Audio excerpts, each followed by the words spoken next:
तालियों में कलाम को वेलकम करेंगे। आज का मौजू मुर्दा मक्खियाँ, डेड फ्लाइज। मुर्दा मक्खियों के टॉपिक पर आज हम कलाम खुदा में से सुनेंगे। थोड़ा सा अजीब सा भी टॉपिक लगता है। समटाइम्स हमारे कानों को जो अच्छी अच्छी चीज़ें सुनने की आदत पड़ी हुई है और मोस्टली लोग तो शुगर कोटेड जो मैसेजेस हैं उनको पसंद करते हैं, लेकिन खुदा का कलाम हमारी कांट छांट भी करता है, क्योंकि वो हमें फलदार देखना चाहता है। हालेलुया। क्योंकि जो डाली, जो टहनी, जिसकी कांट छांट की जाती है, वो ज़्यादा फल लाती है। तो मैं खुदा की शुक्रगुजारी करता हूँ कि आज शाम खुदा अपने कलाम के वसीला से हम सब की रहनुमाई करना चाहता है, हमारी मदद करना चाहता है। कलाम खुदा में से वाइस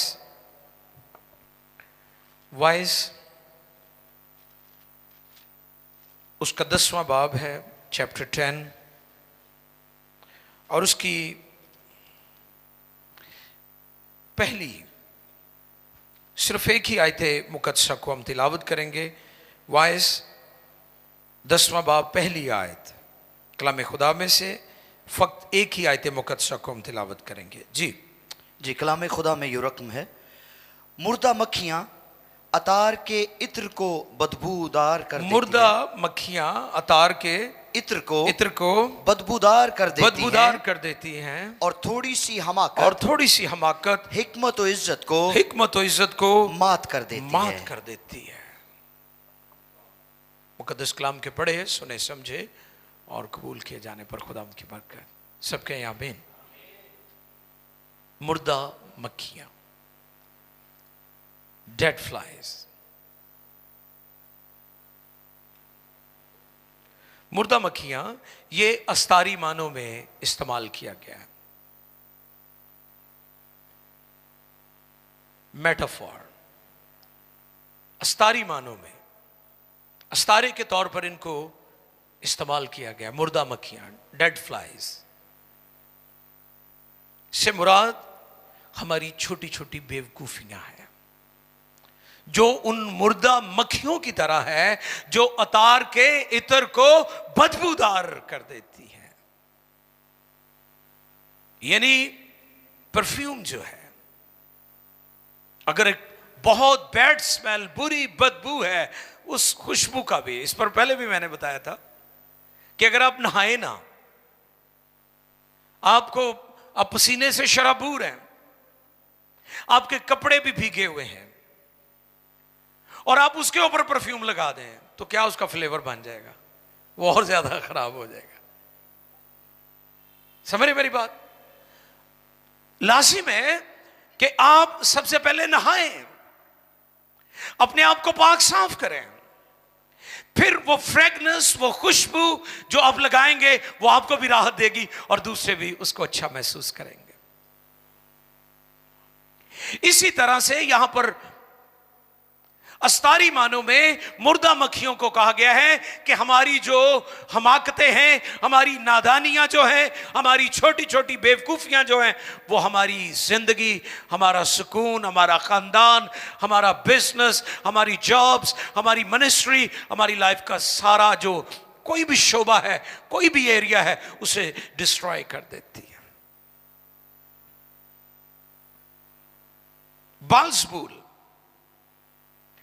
बाल्ज़बूल का मतलब है, इब्रानी लफ्ज है मक्खियों का मालिक या सरदार। आपको पता है यीशु मसीह पर भी इल्जाम लगाया था यहूदियों ने कि ये बाल्ज़बूल की मदद से बदरूहें निकालता है, जो बदरूहों का सरदार है। हालांकि उसके मानी जो है वो मक्खियों का मालिक है, बी कीपर।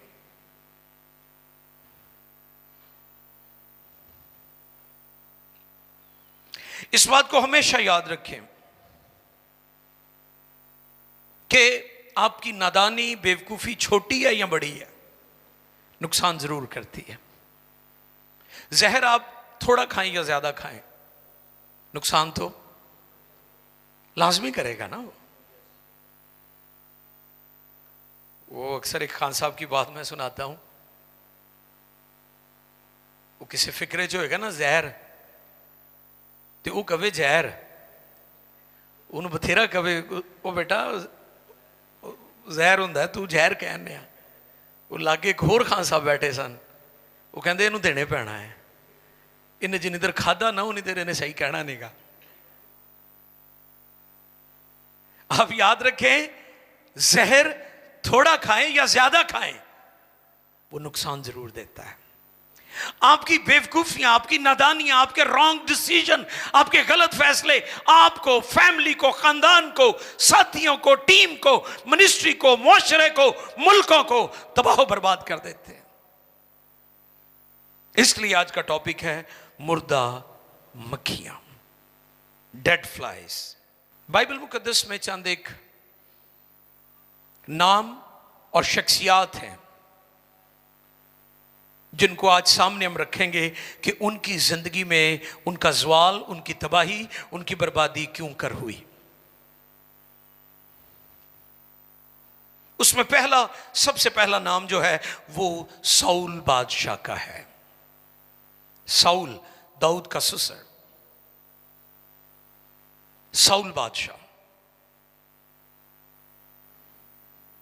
साउल और दाऊद के बारे में मैं अक्सर कहता हूं कि दाऊद प्रेजेंस का भूखा था और साउल पोजीशन का भूखा था, ओहदे का, सीट का, कुर्सी का। खुदा ने साउल को रद्द कर दिया और दाऊद को चुन लिया।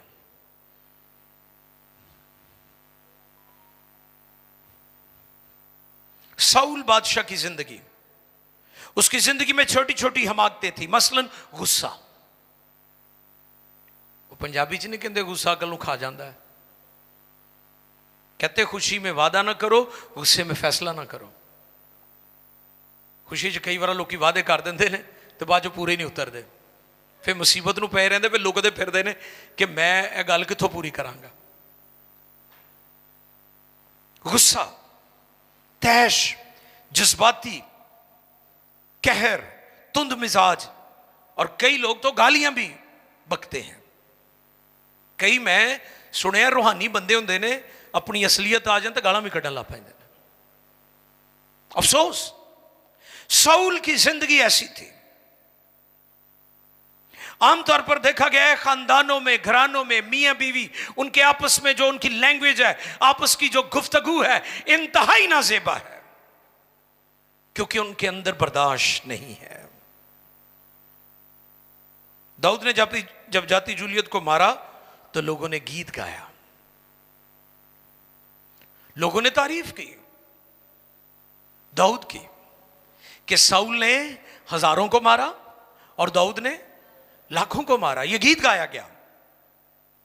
अब जब यह गीत गाया गया, दाऊद की तारीफ की गई, तो फिर साउल को बर्दाश्त नहीं हो रहा था। अब कई लोगों की यह भी प्रॉब्लम है कि उन्होंने किसी की तारीफ नहीं, अपनी तारीफ चाहिए। कई ने नाल बंदे रखे होंगे ना तारीफ सुनने वाले। साउल का मिजाज भी ऐसा ही था। साउल बेसब्रा शख्स भी था, बेसब्री थी उसके अंदर, पेशेंस उसके अंदर नहीं थे, इंतजार, जज्बाती, इमोशनल। आओ देखें जरा शमूएल की पहली किताब 13वां बाब 12वीं और 13वीं 2 आयत को हम पढ़ेंगे। आओ देखिए खुदा के कलाम में से।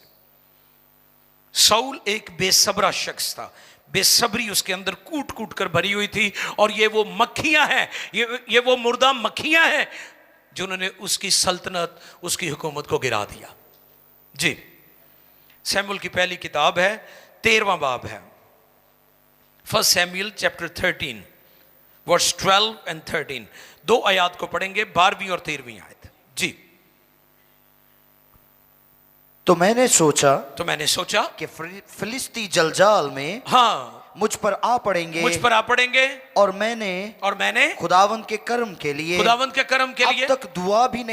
अब तक दुआ भी नहीं की है इसलिए कि मैंने मजबूर होकर सख्तनी कुर्बानी गुजरानी। कादी मजबूरी है इन्हें दुआ भी नहीं की थी तो कुर्बानी भी चढ़ा रहा। अगे सुनो की केड़ी गल सी जी। सैमुअल ने साउल से कहा, हाँ आना सैमुअल ने था, आना पास्टर ने सी।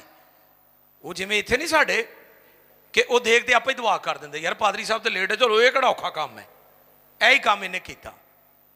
उन्हें आख्या कि सैमुअल दे आने चले देर है तो ये केड़ा काम है, असी आप ही पादरी हाँ। फिर क्या हुआ जी सुने, सैमुअल ने उससे कहा तूने बेवकूफी की मुर्दा मक्खियां। मैंने क्या कहा था, मुर्दा मक्खियां अस्तारी मानों में वो बेवकूफियां हैं जो हमारी जिंदगी में होती हैं। फिर क्या हुआ, तूने खुदावंद अपने खुदा के हुक्म को जो उसने तुझे दिया नहीं माना, वरना खुदावंद तेरी सल्तनत बनी इसराइल में हमेशा तक कायम रखता। फिर नबी ने नबूवत कर दी, नबी ने कलाम कर दिया कि अब तेरी सल्तनत कायम नहीं रहेगी क्योंकि तूने वो काम किया है जो खुदा ने तुझे करने को कहा ही नहीं है। तुसी क्यों काम करते हो जोड़ा ताड़े करने वाला नहीं है। असी जड़े अपने काम वो तो चलो सानू कर लेने चाहिए, असी जड़े खुदा वाले काम वो भी आपे ही करना है। थानू पता खादम बनाना किहदा काम है, ये खुदा दा काम है, ये किसी मिशन का काम नहीं।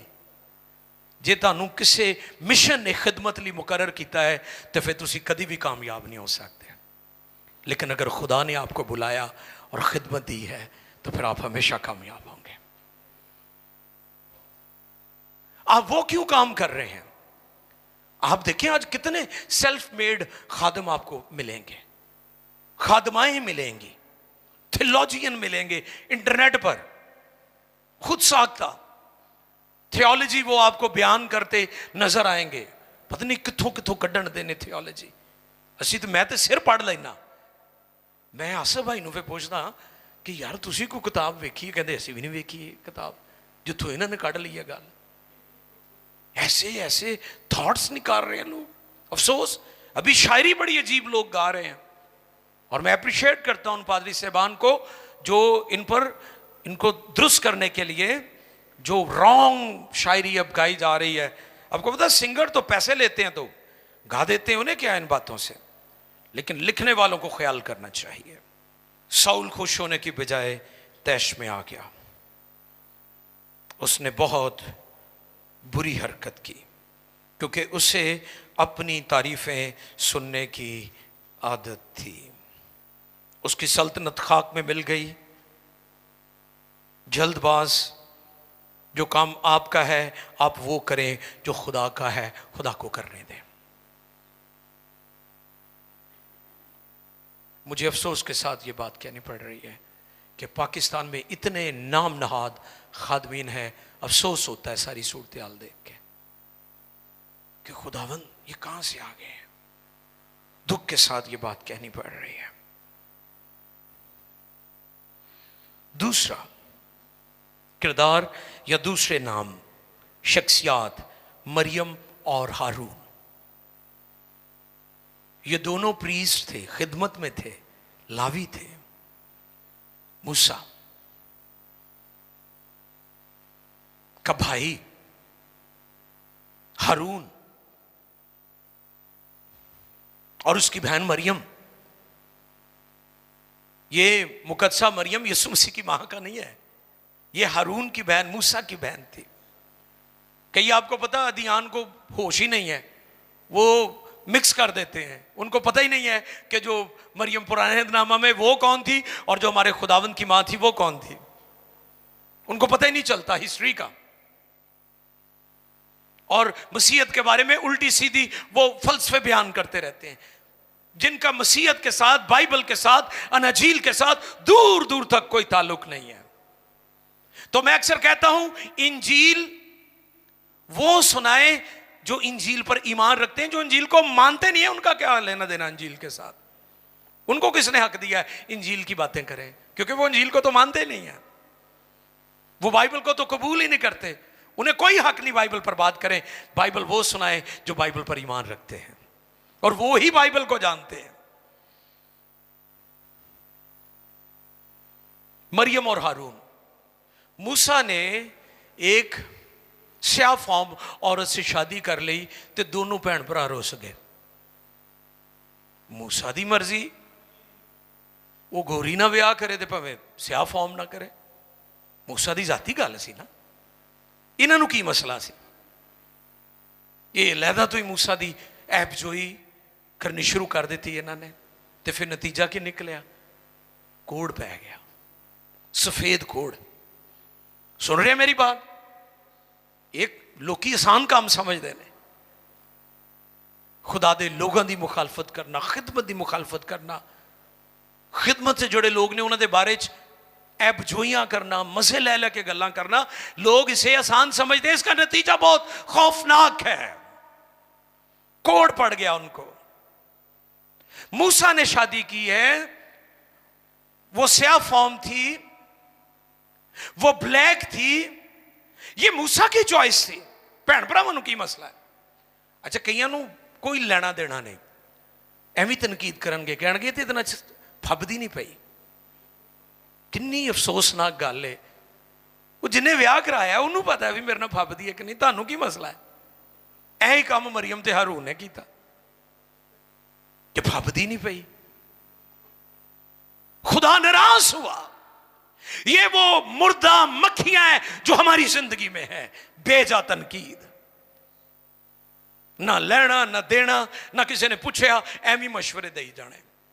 तुहानूं पूछा किसी ने कि मैनू मशवरा दो, तुसीं एवं मशवरा दे जा रहे हो?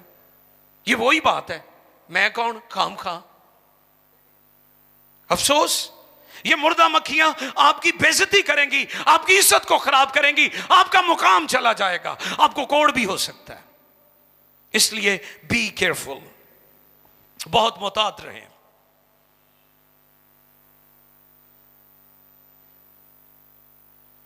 और मैंने नोट किया है, अक्सर लोग ऐबजोइयां खाने की मेज पर करते हैं। रोटी टाइम भी लोगों को सुकून नहीं होता। तुसी मोबाइल ऑन करके वेख लो, रिकॉर्डिंग तो ला लो तो पॉकेट च पा लो। 24 घंटिया जो तुसी गौर कर लियो, तुसी अपने बारे च किन्नियां गल्लां कीतियां ने ते तुसी लोकां दे बारे च किन्नियां कीतियां ने। तुहानूं आप ही पता चल जाएगा, तुसी सब तो ज्यादा गुफ्तगू लोकां दे बारे च करदे हो। अफसोस, लोग खाने की मेज पर भी किसी जगह पर बैठ जाए, फेलोशिप कर लें, आप दूसरों को गुफ्तगू करते रहते हैं, डिस्कस करते रहते हैं। एली काहन ने सारी जिंदगी 40 इयर्स बनी इस्राइल की अदालत की, वो काजी था, जज था, उसने अपनी और अपने बच्चों की कभी अदालत नहीं की। हम दूसरों के कीड़े निकालते रहते हैं। अफसोस। इमसाल 16:28 पढ़िए। इमसाल 16:28 जी, सुलेमान बिन दाऊद की इमसाल 16:28 जी। कजरो आदमी है, फितना अंगेज है, और गीबत करने वाला दोस्तों में जुदाई डालता है। चुगलखोर,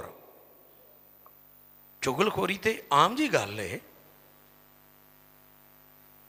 चुगलखोरी आम जी गल है।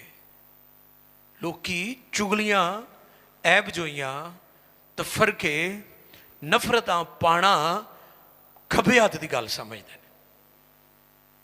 वो पोटा जिन्हों कहते हैं, पोटा ही लाया है, कईयां दे नाम ही पोटे ने ना, पोटे का रोल अदा करते हैं। ऐसा पोटा लाया है, आप उसमें राजी नहीं हो सके। ये वो मुर्दा मक्खियां हैं जिन्होंने आपकी शख्सियत, आपकी जात को दागदार कर दिया है। और दुनिया का अक्ल तरीन शख्स, अक्लमंद तरीन शख्स क्या कहता है? कजरो आदमी फितना अंगेज है और गीबत करने वाला दोस्तों में जुदाई डालता है। वो इस काम नू अपनी जिंदगी का फरीजा समझ के करता कि मैं बड़ा कुछ चंगा काम कर रहा। ये मुर्दा मक्खियां हैं। और आज का जो पैगाम है वो क्या है? मुर्दा मक्खियां। मुर्दा मक्खियां अतार के इत्र को बदबूदार कर देती हैं, बदबूदार कर देती हैं, गंदा कर देती हैं, नापाक कर देती हैं। देखें दाऊद इसके बारे पौलुस रसूल इसके बारे में क्या कहते हैं। इफिसियों 4 बाब की 29वीं आयत मुकद्दसा को भी पढ़िएगा जी। इफिसियों 4 बाब की 29वीं आयत। कोई गंदी बात तुम्हारे मुंह से ना निकले, गंदी बात तुम्हारे मुंह से ना निकले, बल्कि वही जो जरूरत के मुआफिक तरक्की के लिए अच्छी हो, ताकि उससे सुनने वालों पर फजल हो। ਐਵੇਂ ਦੀਆਂ ਗੱਲਾਂ ਕਰਿਆ ਕਰੋ। ਤੁਸੀਂ ਸੁਣਨ ਵਾਲਿਆਂ ਨੂੰ ਅੱਛੀਆਂ ਲੱਗਣ, ਸੁਣਨ ਵਾਲਿਆਂ ਦੀ ਤਰੱਕੀ ਹੋਏ, ਲੋਕਾਂ ਦੀ ਭਲਾਈ ਹੋਏ, ਤੁਸੀਂ ਪੁਆੜੇ ਪਾ ਕੇ ਖੁਸ਼ ਹੋਣਾ। ਤੁਸੀਂ ਇਹਨੂੰ ਬੜੀ ਕਾਮਯਾਬੀ ਸਮਝਦੇ ਹੋ ਕਿ ਤੁਸੀਂ ਪੁਆੜਾ ਪਾਤਾ ਲੋਕਾਂ ਦੇ ਘਰਾਂ 'ਚ ਜਾਂ ਜ਼ਿੰਦਗੀਆਂ 'ਚ ਜਾਂ ਖਾਨਦਾਨਾਂ 'ਚ ਜਾਂ ਚਰਚਾਂ 'ਚ ਜਾਂ ਖਿਦਮਤ 'ਚ ਜਾਂ ਜ਼ਿੰਦਗੀ 'ਚ ਤੁਸੀਂ ਖੁਸ਼ ਹੁੰਦੇ ਹੋ कि कैसी में अग लाई है। अफसोस, बाइबल ने, इंजील ने हमें ये बातें सिखाई हैं कि सबसे ताकतवर शख्स वो है जो अपनी जुबान पर कंट्रोल रखता है। हमने बहुत सारी हमें बातों का पता होता है, ऐसे जैसे कुएं में फेंक देते वैसे छोड़ देते हैं और दुआ करते हैं कि खुदा तू रहम फरमा लोगों पर। मुझे कई दफा लोगों ने कहा कि सर बंदा सही नहीं है जड़ा तुहाडे नाल फिर रहा है या ये तुहानू नुकसान देगा। मैं उनको कहता हूं मैंने कभी किसी को नुकसान नहीं दिया, इसलिए मुझे कोई नुकसान नहीं दे सकता, क्योंकि मैं किसी का नुकसान नहीं करता हूं। मुझे ये भी पता होता है ये चीट कर रहा है शख्स, लेकिन मैं उसे महसूस नहीं होने देता हूं, क्योंकि मुझे पता है कि मेरा खुदा कुदरत वाला है। ही विल मैनेज, वो देखेगा, वो चीज़ों को खुद कंट्रोल करेगा। और जो ऐसा शख्स होता है उसके लिए दुआ करें। तीसरा किरदार या करैक्टर मेरे सामने नबूकदनजर का है। किंग, बादशाह था बाबुल का। बाबुल सुपर पावर थी उस वक्त की, जैसे आजकल अमेरिका है। ये चेंज होता रहता है, कभी कोई सुपर पावर, कभी फारस, कभी यूनान, कभी बाबल, कभी अरामी, कभी कोई। अब चाइना सर उठा रहा है, सुपर पावर बनना चाहता है। दुनिया की हुकूमतें, दुनिया की सुपर पावर्स उठती हैं और बैठ जाती हैं। दुनिया में एक ऐसी सुपर पावर है जो कभी ख़त्म नहीं हो सकती, और वो खुदा कादिर मुतलक है। उसकी किंगडम, उसकी बादशाहत को कभी ज़वाल नहीं हो सकता।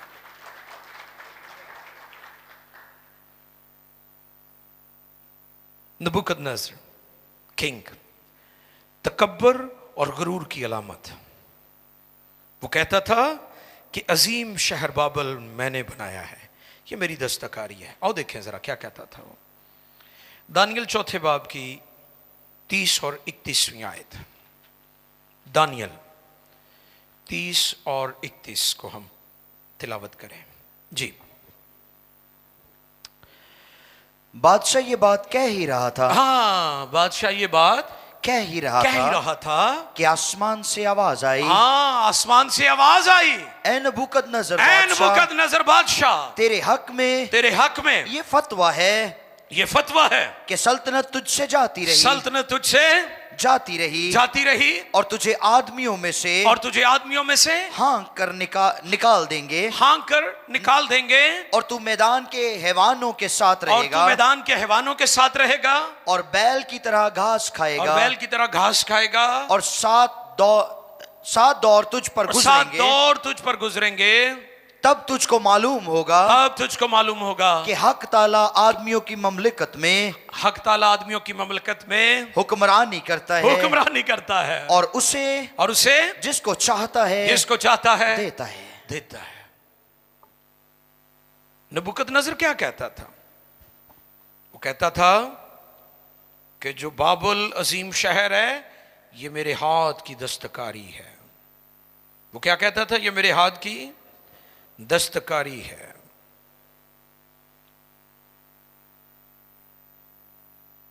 देखिए जरा 30वीं आयत पढ़े। आसफ आपने 31वीं से पढ़ा, 30वीं आयत पढ़े। ये सब कुछ नबूकदनेस्सर बादशाह पर गुजरा। ये सब नहीं जी 30 हाँ 30 आयत। बादशाह ने फरमाया क्या ये बाबले आजम नहीं जिसको मैंने अपनी तवानाई की कुदरत से तामीर किया कि दारुल सल्तनत और मेरे जाहो जलाल का नमूना हो। Thank you. ये बड़ा बोल था उसका कि जो कुछ बाबुल में है वो मेरे जोरे बाजू से है, लेकिन खुदा ने उसकी सल्तनत को गिराकर उसे ये बात बताई कि सदा बादशाही सिर्फ सोने रब दी है, इंसानों की नहीं हो सकती। जैसा मैंने कहा सुपर पावर्स बहुत सारी आई और बहुत सारी चली गई। हमें नहीं पता अमेरिका कब तक दुनिया में सुपर पावर रहेगा। खुदा कादरे मुतलक की बादशाही को ज़वाल नहीं है। दुनिया की जो बादशाहते हैं, दुनिया के जो बादशाह हैं, उनको ज़वाल हो सकता है, लेकिन हमारा खुदा और उसकी किंगडम फॉर एवर, हमेशा हमेशा के लिए। नबूकदनेस्सर तकब्बुर घमंड, उसके तकब्बुर और घमंड ने, इन मुर्दा मक्खियों ने उसका सब कुछ बर्बाद कर दिया। उजिया बादशाह एक और किंग। देखें जरा तवारीख की दूसरी किताब 26वां बाब 16वीं आयत। घमंड तकब्बुर से भरा हुआ शख्स और दूसरों के काम में दखल अंदाजी करने वाला कैसे कामयाब हो सकता है? आओ देखें। लेकिन जब वो जोरावर हो गया, हाँ पहलो नसी जदों जोरावर हो गया। लोकी पहले ठीक ही होंगे ने, पहले लोकी ठीक ही होंगे ने। हमने अपनी मिनिस्ट्री में बहुत सारे लोगों को देखा, जदों आंदे ने उदों बड़ियां हथ पैर घुटदे ने, जदों ही थोड़े जे पर निकलते हैं तो फिर भाजी उन्होंने लाइफ स्टाइल वेखण वाले होंगे, वो फिर सानू ही गल्लां सुनाते हैं। आगे सुने। लेकिन जब वो जोरावर हो गया तो उसका दिल इस कदर फूल गया कि वो खराब हो गया। इन्ना भूल गया, इन्नी खुद एतमादी, इन्नी हमाकत आ गई कि खराब ही हो गया। आगे। और खुदावंद अपने खुदा की नाफरमानी करने लगा। चुनाचे वो खुदावंद की हैकल में गया ताकि बखूर की कुर्बान गाह पर बखूर जलाए। लो एक एदा काम सी, एक काहिना दा सी। ते कर कौन रहा है? उजिया बादशाह किंग। ये ते काम ही नहीं होता। उसका काम तो सल्तनत चलाना है, उसका काम तो डिसिप्लिन रखना है मुल्क के अंदर, उसका काम तो गरीबों की मदद करना है, उसका काम तो कानून साजी है, उसका काम तो मुल्क का इंतजाम चलाना है, हैकल का इंतजाम चलाना नहीं है। ये आजकल लोगों को शौक पै गया है। गाण वाला भी पास्टर, वजाण वाला भी पास्टर, शायर भी पास्टर ही पास्टर इकट्ठे हो गए ने। बड़ी हैरानी की गल है। खानदानी पास्टर बड़े ने, वो वड्डा भरा होंदा, बाकी सारे वैसे ही हो जाते हैं। है भी वैसे लोगों ने काम फड़ लिया है। आप ही पास्टर, ना किसी ने हाथ रखा, ना किसी से सीखा, ना किसी बाइबल स्कूल से कोई बाकायदा तालीम पाई, एवं ही पास्टर बन गए। यही काम इन्हें किया। हैकल च गया तो की करन लग पिया? बखूर जलान लग पिया। ते पहलों ठीक सी जो माड़ा सी, ते जो तगड़ा होया उदों दा फुल गया। ते खुदा नूं गुब्बारे चो हवा भी कढ़नी आती है। खुदा हवा कढ़नी जानता है, ते असी निकलती वेखीए कईयां दी। फिर खुदा लैंदा है आने वाली जगह ते, फिर बोर्ड थले लैंदा है आपे। बखूर कुर्बानी काहिना का काम शुरू कर लिया। 80 काहिन सन उत्थे। किन्ने? 80 पादरियां चो इनू एक भी नहीं लभा। 80 काहिन सन जिहड़े इनू मना करते सी कि बादशाह ये तेरा काम नहीं, ये तेनू नहीं फबदा। तेनू जिस गल लई खुदा ने बुलाया, मुकर्रर किया, बरकत दी, जो तेरा जिहड़ा खुदा तेरे को काम लेना चाहता है तू वो ही कर, तू दूजे पासे ना जा। मैं हाथ जोड़कर मिन्नत करता हूं आप लोगों से, जितने मुझे आज यहां सुन रहे हैं, नाजरीन हैं, बाद में भी सुनेंगे, प्लीज वो काम करें जो खुदा ने आपको दिया है। बगैर टाइटल के भी आप खिदमत कर सकते हैं, बगैर टाइटल के। मैं बहुत सारे लोगों को जानता हूं वो बगैर टाइटल के खिदमत कर रहे हैं। अगर आपके पास टाइटल ना भी हो फिर भी आप खिदमत कर सकते हैं। देखें जरा लूका 14:11 में खुदावंद यीशु ने क्या कहा। लूका 14:11 जी।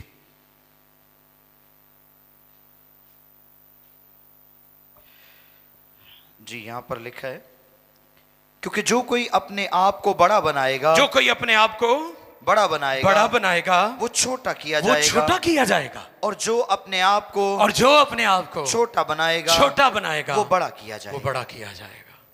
जे तुसी वड्डा बनना है ना तो फिर अपने आप को छोटा बना लो। हमारे खुदावन ने ऐसा किया, शागिर्दों के पौंध होकर। पतरस तानू पता है जज्बाती सी। पीटर का मिजाज कैसा था पतरस का? जिथे चुप रहना सी उथे बोलदा सी। कईयां नू आदत हुंदी, कईयां ने चुप रही तो उथे बोलदे ने। जहां चुप रहना था वहां बोल पड़ता था,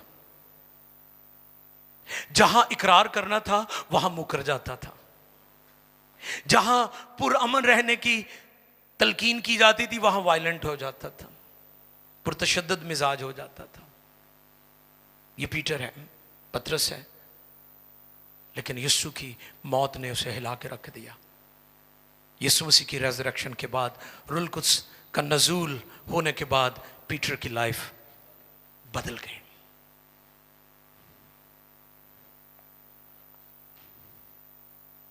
हमारे खुदावन ने अपने शागिर्दों के पौंध हुए हैं। उजिया के बारे में आपने क्या सीखा, सुना कि वो जब बड़ा हो गया, ताकतवर हो गया, वो फूल गया। ये मक्खियां हैं और ये मुर्दा मक्खियां हैं जो बदबूदार कर देती हैं, दागदार कर देती हैं, आपकी तजलील होती है। सोसाइटी में, मुआशरे में आप दुख उठाते हैं। वो रिस्पेक्ट जो किसी जमाने में लोग आपकी बहुत इज्जत करते थे वो फिर खत्म हो जाती है। चौथी और आखिरी शख्सियत सुलेमान बिन दाऊद, किंग। आप हैरान होंगे कि मैंने इस लिस्ट में सुलेमान को क्यों शामिल किया है, क्योंकि उसने तो इमसाल की किताब लिखी है और इमसाल की किताब में तो सारी बातें हिकमत की बातें हैं, और वाइज की किताब का भी वही मुसन्निफ है, उसी ने इसको कलम बंद किया। गजल की किताब में बड़ी बड़ी कीमती बातें हैं गजल गुजलात में। तो आप हैरान होंगे, आप भी यहां पर और नाजरीन भी हो सकता है हैरान हो। मैनू लगता हैरान हो, पता नहीं है कि नहीं तुसी, लेकिन मैं हैरान हो गया सी आप में लिख के। लेकिन अब देखिए मैंने क्यों ये लिखा है, उसका नाम क्यों शामिल किया। पहली सलातीन 11वें बाब की, सलातीन की पहली किताब 11 बाब, उसकी पहली 2 आयात पढ़िए जी जरा। मैंने क्यों सुलेमान का नाम इस लिस्ट में डाला है ताकि हम सीख सकें जी। 11 बाब पहली 2 आयात हैं जी। और सुलेमान बादशाह फिरौन की बेटी के अलावा बहुत सी अजनबी औरतों से, कौन सी औरतों से? यानी मुआबी, अजनबी औरतों से, यानी मुआबी, अमूनी, अदूमी, सैदानी और हित्ती औरतों से मोहब्बत करने लगा। ये उन कौमों की थी जिनकी बाबत खुदावंद ने बनी इस्राएल से कहा था कि तुम उनके बीच में ना जाना और ना वो तुम्हारे बीच आए, क्योंकि वो जरूर तुम्हारे दिलों को अपने देवताओं की तरफ माइल कर लेंगे। सुलेमान इन्हीं के इश्क का दम भरने लगा। ऐसी गल सिर ते सवार हुई, दम भरने लगा। इसलिए मैंने लिस्ट में शामिल किया ये नाम, दम भरने लगा। खुदा ने मना किया था गैर कौम औरतों में शादी नहीं करनी। आज भी यही प्रॉब्लम है। मैंने पिछले दिनों भी कोट किया है मलका यासर को, जो गैर कौमों में शादी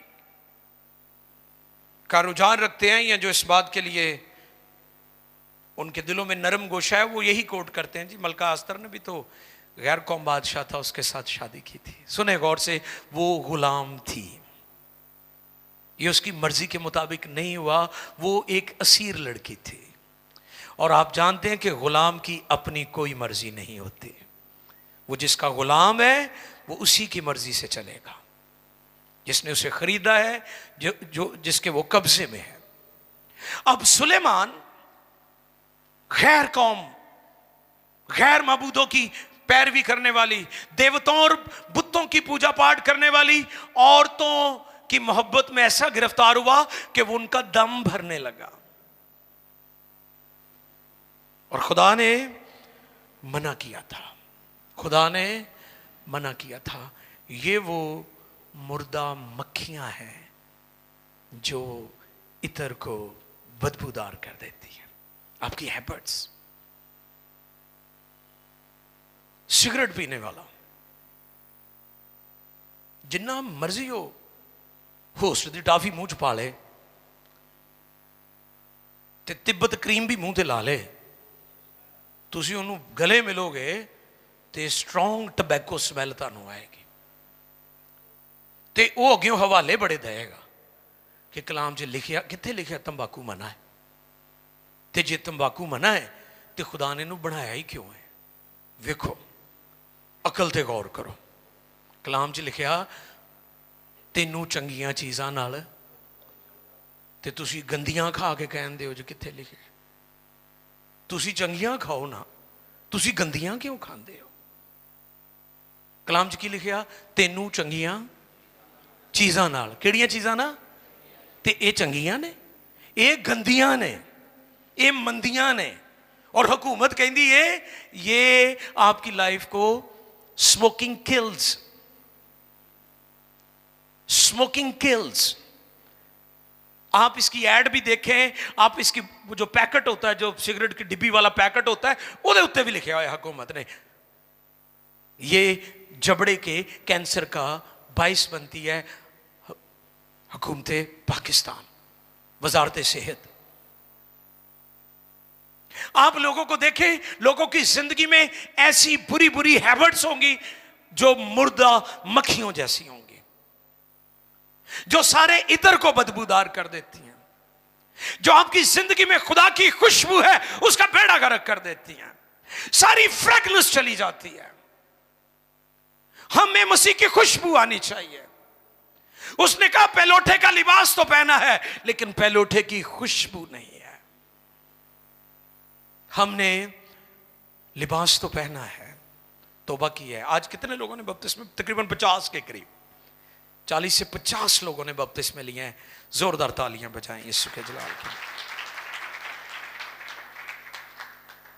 पिछले दिनों एक साहब फरमा रहे थे इंटरनेट पर कि बपतिस्मा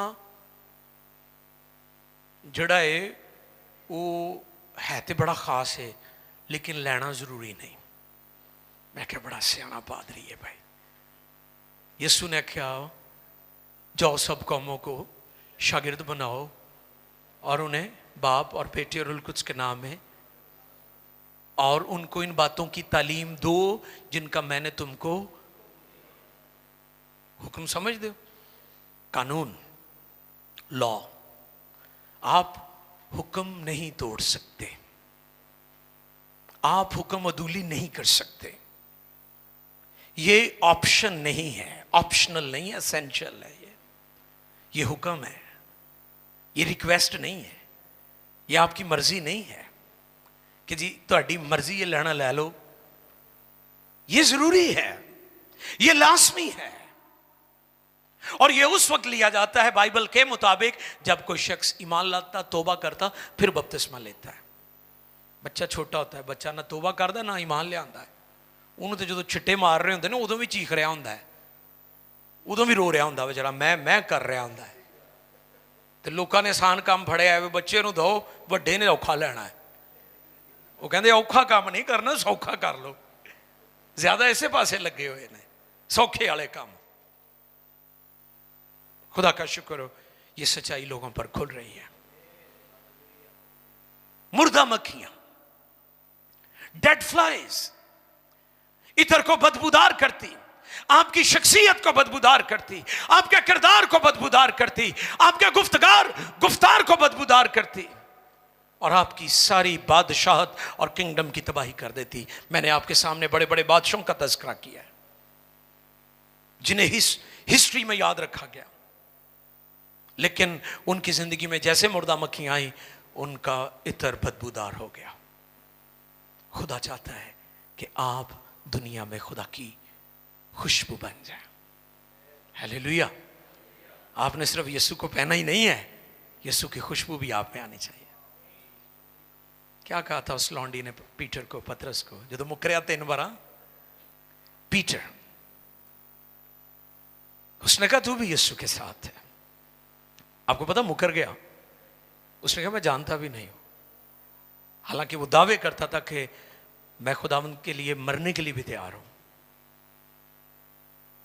तो उसने कहा नहीं, तेरी बोली उनके जैसी है। तो जो यीशु के साथ रहता है, उसकी बोली, उसका किरदार, उसका गुफ्तार, उसमें खुशबू यीशु की आती है। आइए को चुकाएं और गौर करें। मुर्दा मक्खियां अतार के इत्र को बदबूदार कर देती हैं। अस्तारी मानों में मेटाफॉर, सब सर झुक जाए और कुछ लम्हात के लिए अपने अपने लिए गौर करें और सके खुदावंद, मुर्दा मक्खियां मेरी जिंदगी से दूर हो जाए। सब बहन भाई दुआ करें प्लीज, संजीदगी के साथ। ओ रसे ब्रेके दे ले रे शेबरा का दालारा। दुआ करें, दुआ करें, खामोश न रहें, आवाज़ें बुलंद करें। इंदुरु से ब्रेके दे ले रे सेबारा का दालारा, ज़बारा का दालारा, ज़ाका दालारा, ज़बारा का दाना से मैंने को दोलोरो। मुर्दा मक्खियां अतार के इतर को बदबूदार कर देती हैं। आओ इन बेवकूफियों को दूर करें, आओ लापरवाहियों को दूर करें, आओ हमाकतों को दूर करें, आओ नादानियों को दूर करें। आप देखें, ये बड़े बड़े बादशाह थे जो हिकमत की बातें करते थे, लेकिन जैसे मुर्दा मक्खियां उनकी जिंदगी में आई, हमाकतें और बेवकूफियां आई, उनका सब कुछ चला गया, सब कुछ लुट गया, बर्बाद हो गया।